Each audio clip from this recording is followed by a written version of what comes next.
That is not how black people live. The Black or African American community in the United States. Video number 1. Before we start, if you are an American, there is a legal way to get rid of your student loans in 25 years without filing bankruptcy. Plus, your student loan payments could drop to zero after they consider your rent, food, transportation, etc. In year 25, whatever amount of your student loans are remaining will be automatically discharged. I am saying this because over 2 million people over the age of 60 are still paying off their student loans. None of them ever believed that they would be in this situation at 60 years old. None of them knew about this federal law. In addition, you can file bankruptcy on your student loans, but the requirements are so high that most people will not qualify.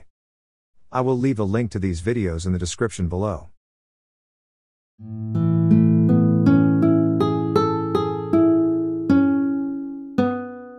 Many people think that black or African American neighborhoods are not safe.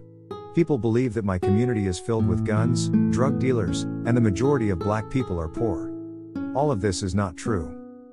The neighborhood I am currently in is a black or African American neighborhood. This area is South Laughlin Street, Chicago, Illinois. This house is where I lived until I was 8 years old. This is where I learned how to ride a bike, tie my shoes, and started school. This house is a 3-bedroom, 1-bath house with a finished basement. These homes cost about $150,000. Here are a few pictures of what these homes look like inside. These pictures are not of the house I grew up in, but they will give you an idea. Back in the 60s, we had a hand crank washing machine, and an icebox as a refrigerator. Before I was born, my mother, father, grandmother, 2 aunts, and my 2 brothers lived in the house I just showed earlier. Thus, 7 people lived in that house. Right before I was born, my 2 aunts graduated high school and got jobs, so my grandmother and my 2 aunts moved out and got their own place. The neighborhood still looks the same as it did back then. This neighborhood was built around the year 1960. I was born in 1964, and all of these homes were brand new. In fact, this whole neighborhood was brand new. Every day from when I was 6 years old, we would walk to school. Let me show you where I walked to school. Back in the 60s, some black people were able to move into the middle class because they were able to get federal government jobs, not state government jobs. However, there was still a lot of racism at the state level. Many black people in the 60s became middle class because they got jobs working at the post office. One of my 4 grandfathers worked in the post office. My 2 biological grandfathers died before I was born. Like in many black families in the 60s and the 70s, other people acted like our grandparents or fathers. These people could be your uncles, your grand cousin, or your godparents. Anyway, I had kind of had 5 grandmothers and 2 grandfathers. The racists figured out that federal government jobs provided a way for many black people to move into the middle class, and they did everything they could to stop it. In the 80s, when Ronald Reagan became president, one of the things he kept saying was welfare queens. Back then, most people believed that the majority of people on welfare were black people. However, even today, the majority of people on welfare are white. This is because white people are the biggest population in the United States. Until 1964, the government had one rule for white people receiving welfare, and a different set of rules for black people receiving welfare. In 1964, the civil rights laws went into effect. So now they could no longer have 2 sets of rules. They now had to treat whites and black people equally regarding welfare, which is when the term welfare queen started. Thus, welfare queen is a racist term. A welfare queen is a derogatory term used in the United States to refer to women who allegedly misuse or collect excessive welfare payments through fraud, child endangerment, or manipulation. Plus, President Ronald Reagan also stopped all pay increases for federal employees. Federal employees' pay would no longer keep pace with inflation. Then he cut benefits for federal employees, such as health care. President Ronald Reagan also stopped funding for the post office. I think that the racists believed by stopping funding for the post office would cause most of the black people to lose their jobs working for the post office. What they discovered was that it was the black people that were doing most of the work at the post office. Thus many white people were the ones that lost their jobs at the post office. This was when mass shootings started to increase. In the past, mass shootings were very, very rare. It was the white postal workers who lost their job that went into fast food restaurants and started shooting people in Texas. This is where the term going postal came from. In fact, since the 60s, it has been the state of Texas that has had the most mass shootings. However, Texas has the most relaxed gun laws of all the states. In the past, there were no mass shootings in the states that had strict gun laws. Now you know that one of the reasons why conservatives hate the post office so much, and this is why they have been attempting to privatize or kill the post office. My father and one of my grandfathers worked for the post office. Later, my father got a job working for Sears Roebuck and Company. Sears is an American chain of department stores founded in 1892. Thus, working for Sears in the 70s was like working for Google or Amazon today. My father worked on the Winnie the Pooh line.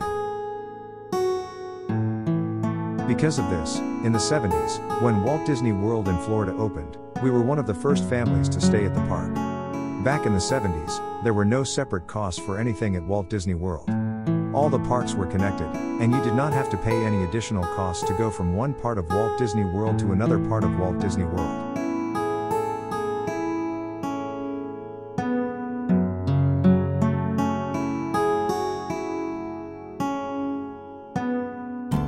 Nothing, I'm just filming my old neighborhood. I grew up here in the 60s. Oh, yeah? Yeah, back in the 60s. We moved out back like about 74, 72. Oh, okay. That's, On what block? Laughlin. What's your name? Todd. Todd. Todd, yeah, T-O-D-D? Yeah. I don't remember you. I've been out here since, you say you moved out in the 70s. I've been out here that long. Yeah, gotcha. Yeah. But not here. I used to live on 115th Street. Oh, okay, okay. Yeah. Yeah, I was born out here in 64, so. Oh, okay. So that's the reason why. Oh, okay. Well, nice to see Nice to you meet walking you. through the neighborhood. Yeah. Well, it was nice talking to you. You too. Have a good one. Be careful. Okay. Thanks. I even have to tell the mailman every day, be careful.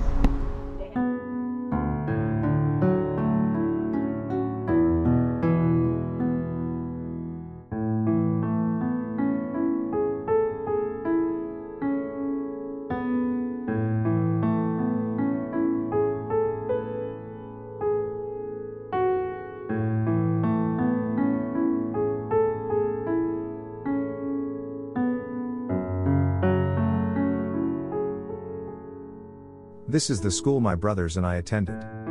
Every day, we would go home for lunch. It was not until we moved to the white suburbs is when I had to stay at school for lunch. If the white suburbs were so safe, then why could the kids not walk home for lunch and then come back? Let me show you the park where we would play. Back in the 70s, when I was 14 years old, I visited my brother in college in the state of Minnesota. My brother and some of his black friends took me roller skating. At the roller skating rink, everyone was staring and looking at us. Then one white girl came up to me and asked where I was from. I told her Chicago, and she said she had never seen a black person except on television. I got to know her and her friends, and we all had a good time. In fact, even today, in America, there are many places where people have only seen a black person as on television. About 5 years ago, my 70-year-old aunt went on a trip to the state of North Dakota. She said she met a white man who was in his 40s, and he said that he had never talked to a black person in his whole life. In fact, he also said that he had never seen a black person except on television.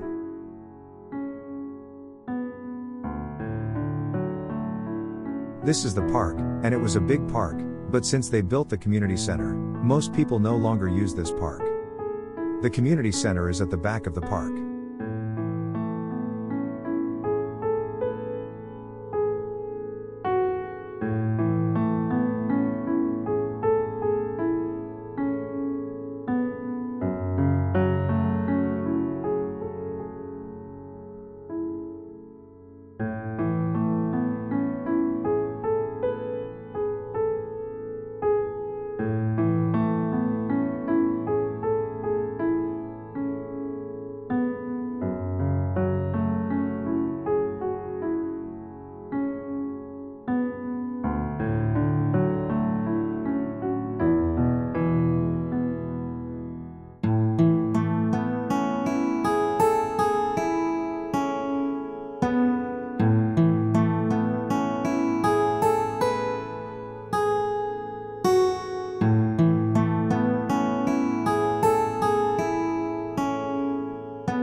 This running track is part of the community center.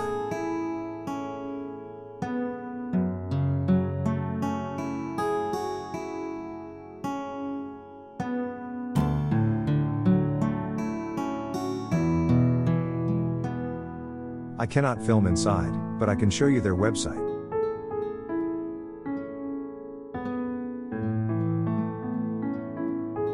I will leave a link to this website in the description below.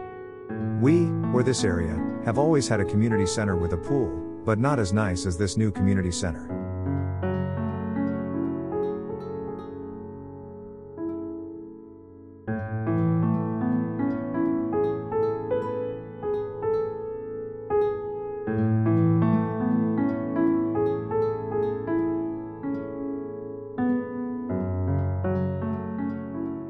Now let me show you where we shop for food. It is only a few minutes away.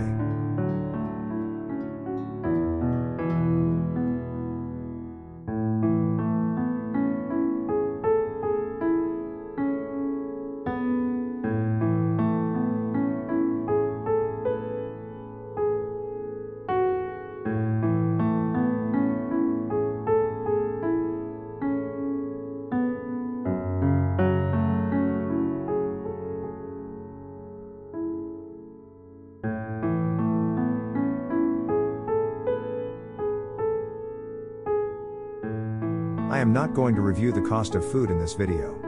I will make a separate video about the cost of food and buying stuff for babies. However, I can show you a little of what it looks like inside. I am not crazy enough to come here on the weekends when it is filled or packed with people.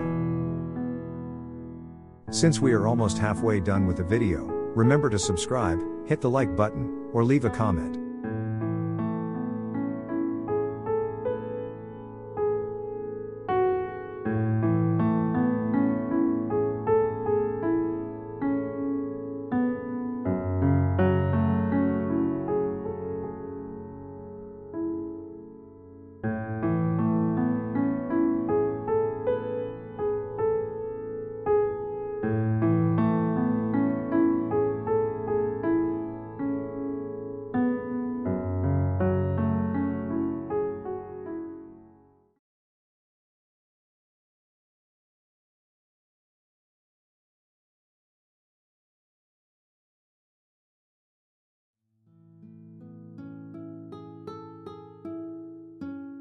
In the year 1972, when I was 8 years old, we moved to the suburbs. This is Osage Street in Park Forest, Illinois. This is now an all-black or African American neighborhood.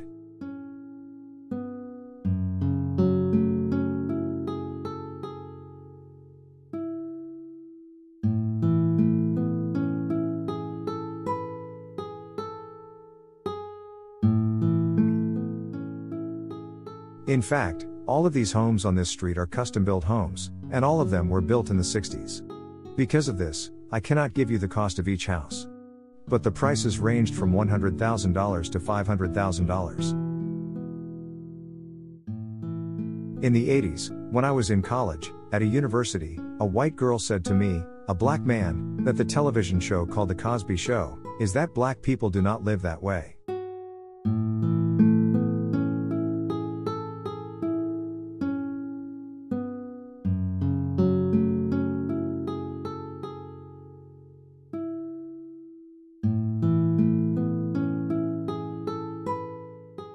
When we first moved to this neighborhood, when I was 8 years old, only 3 black families lived on this street. By the time I graduated high school, half of this street was black. Now, today, this whole street is black.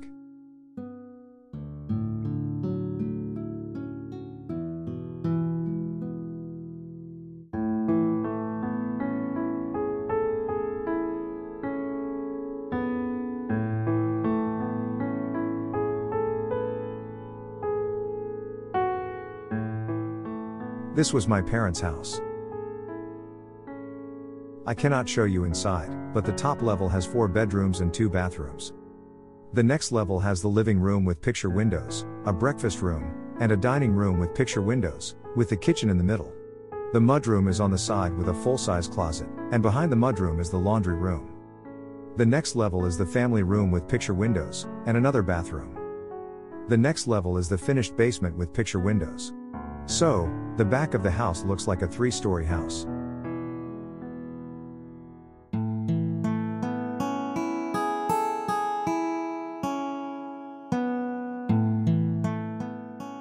This area is built on a hill, so the back of the homes is a lot bigger than what they look like compared to the front. All of these homes have big picture windows in the back.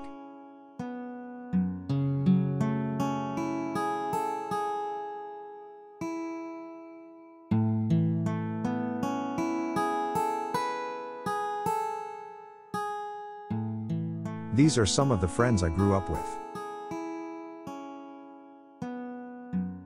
Let me show you around the neighborhood.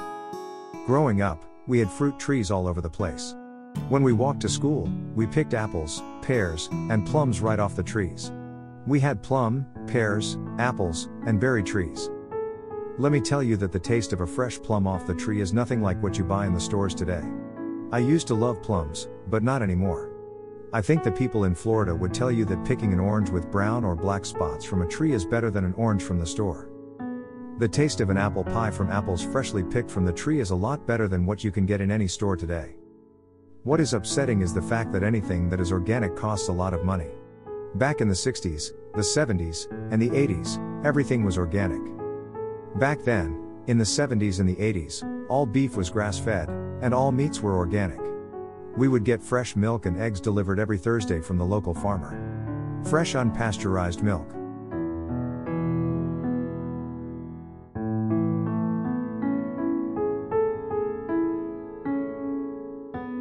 One of the best parts of this town is the crosswalks that cut through the houses.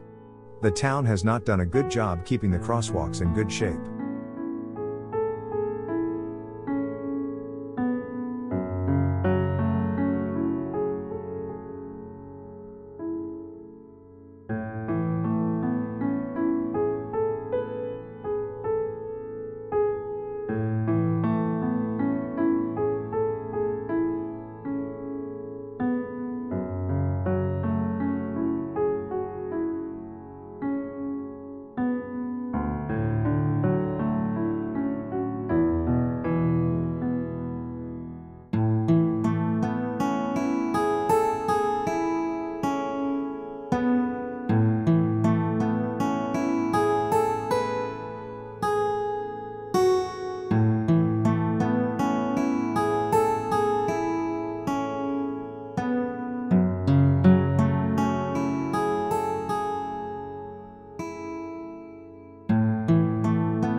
The houses on this street cost around $40,000 to $100,000. These homes are 3 bedrooms, 1 bath homes, with no basement. I will talk more about these kinds of homes in the video called Skin Color, video number 3.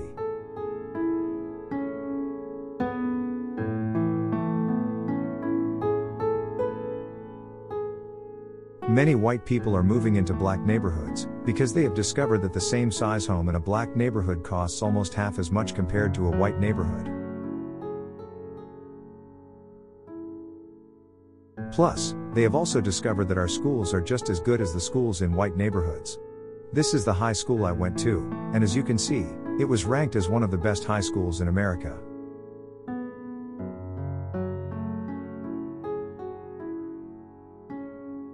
In the 90s, the federal government significantly reduced the amount of money they gave towns for education.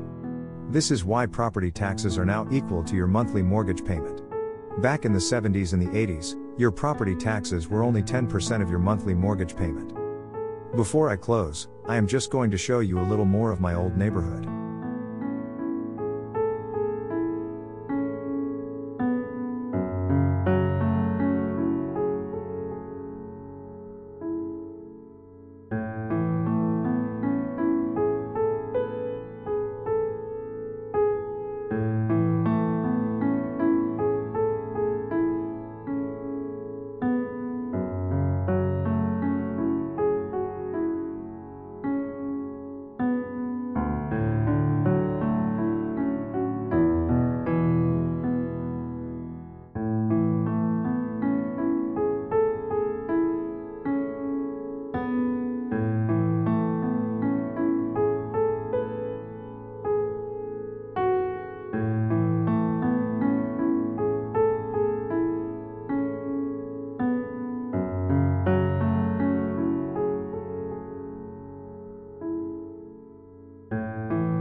Thank you for watching. Please click the like button, subscribe, leave a comment, and share this video. I have speech issues, which is why most of my videos are computer-generated voiceovers. Plus, it is hard to edit your own voice. For all my foreign viewers, most translation software is not 100% accurate. So, sorry about any mistakes. One more thing. I now have 10 YouTube channels, so I cannot respond to comments. For a free copy of my music, go to my website. Remember, my music is only background music. Right now, my music is free, but if I have to start paying for extra services, then I might have to set a price for a download. If you want to know how to create your own music, then go to my other YouTube channel and look for the word Garageband. Creating your own music is easy. I did it and I cannot play a musical instrument. If you want to know how to translate a video into other languages, then go to my other YouTube channel and look for the word translate. The links are in the description below.